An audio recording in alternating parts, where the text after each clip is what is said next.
इराणकडून भारताच्या 2 तेल जहाजांना होर्मुझ समुद्रधुनीतून प्रवासाची परवानगी. रॉयटर्स वृत्तसंस्थेची माहिती.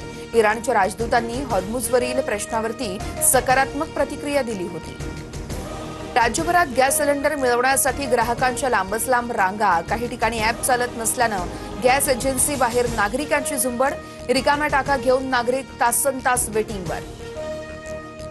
गॅस सिलेंडरच्या तुटवड्यामुळे हॉटेल चालक आणि वडापाव विक्रेत्यांचे मोठे हाल.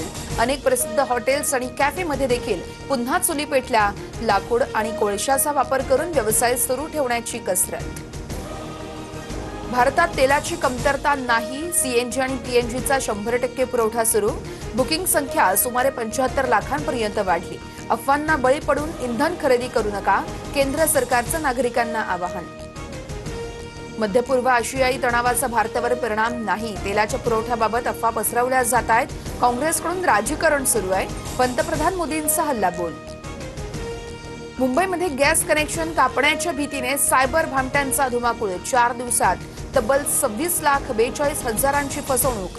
नागरिकांनी संशयास्पद फोन कॉल्सपासून सावध राहून कोणतीही लिंक क्लिक करू नये. सायबर पोलिसांचं आवाहन.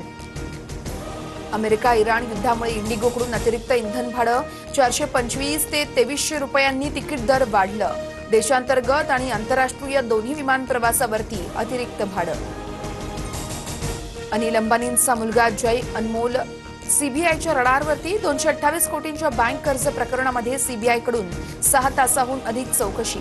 रिलायन्स होम फायनान्सच्या संचालक मंडळावर असताना कंपन्यांना दिलेल्या कर्जाच्या मंजुरी संदर्भात स्पष्टीकरण मागवलं.